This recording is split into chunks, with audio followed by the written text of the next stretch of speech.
Our first question in the Warmage Q and A series comes from Astrid. She asks, "Where did it all begin? What made you first start writing the Warmage series?" Um, it's actually a pretty good question. I think the genesis of anything, is probably the most vital part of any creative work. Like, where does it come from? What space does it come from? It was a pretty hopeless time in my life, to be honest. As a trans adult, hiding my transition, trying to live my life, I was going back to school for the first time in like 18 years. And I was taking a creative writing course. War Mage was like started its life in probably one of the darker moments in my timeline. I was very depressed. I was exhausted. I was living with my parents, and that was not a good thing for me. Not out of choice, but out of necessity, while I went back to school. And I was in Alexander Weinstein's class at Siena Heights University, his creative writing course. Very much not out to the college in a lot of ways. And I think Warmage started as a kind of bleeding for that, for basically surviving in a Trump-led world, in a world where there wasn't a lot of support for being trans, for being queer. My experience wasn't being told. I was seeing it systemically removed from the creative world as far as gaming and movies, and I was starving for some sort of content that was for someone like me, and there's a lot of someones like me, and that was kind of important to me. And I had one night a short story assignment, and I was really, really down. And I've done plenty of writing. I've done plenty of other books. I've written heterosexual novels. I've done all the things you do to get published and survive, but not to love what you do. And I've certainly written a whole bunch of fan fiction. So not lack of experience there, but I have never had a character do what Graydon did, which was, I'm curled up in the back coat closet of my dad's house. It's freezing cold, I'm hungry, I'm tired, um, and I'm just going, how am I going to get this assignment done? I am so depressed. I don't even have the basic stuff I need to survive, let alone write, and I feel like hell. And I was curled up on my couch because I didn't have a bed. I had like a little couch and that was it. And I was trying to think, what am I going to do? What am I going to do? And I had this character sit down next to me and say, I have a story to tell.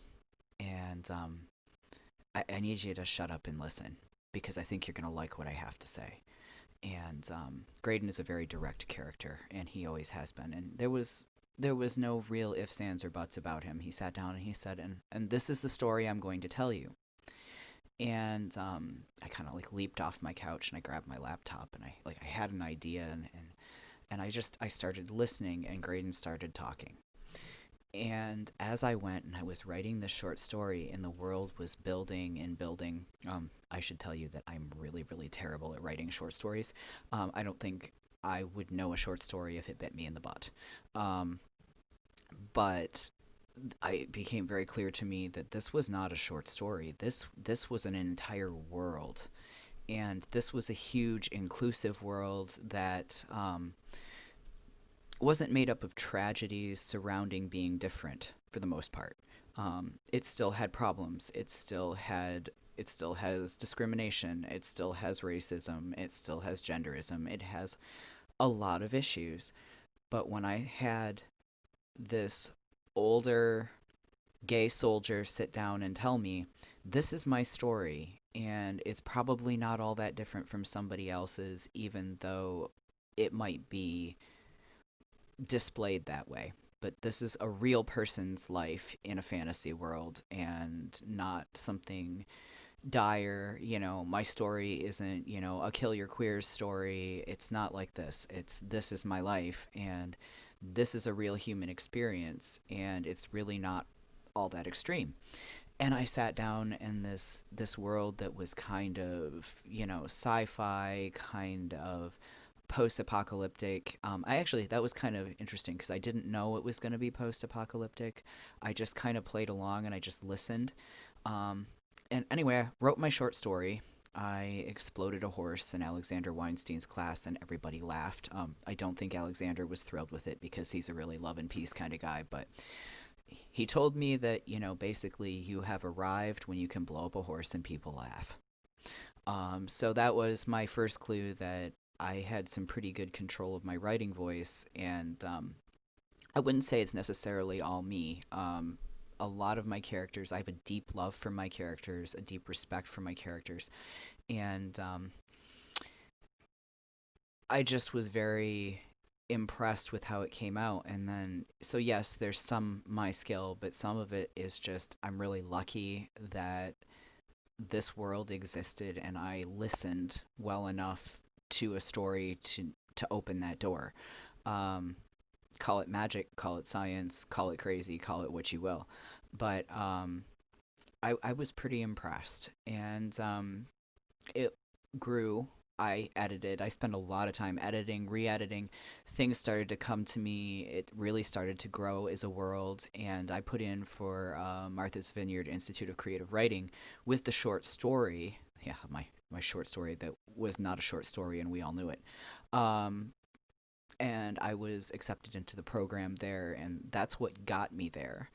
And I took that week at Martha's Vineyard to speak with other writers, to really discuss craft, to decide where I was going with my career. And obviously I'm an illustrator as well. Have some game design background, quite a bit actually. Um, and I just knew that this is where I wanted to go, the direction I wanted to go. As a queer trans person with disabilities, re-entering the workforce maybe not necessarily going to be in the cards for me, just because of health problems more than anything. But I really felt for the first time in a long time like I wasn't drifting anymore and that this was a really good starting place. And then I just kind of sat back. As I had the inspiration, I worked on the piece. The books actually come together quite quickly when I can concentrate, when I'm having a good time with my health. The books tend to flow pretty quick, and there has been some back and forth. I think this year, um, because of the way I started writing, which was basically flying by the seat of my pants, I didn't dungeon master it. I didn't plot everything out. I kind of just let it happen. And for me, that turned out to be like the best thing. But one of the problems is that as the world grew and I kept listening, I had characters telling me, okay, so now we got to change it. Or this isn't true anymore, or you need to expound on this because this is actually really important, and things that I didn't think were important became massive. And I needed to kind of go back and change a couple places in the books to reflect that change in plot. So it's growing. It's growing very fast. I was unprepared for how quickly this would take off and how massive the world became.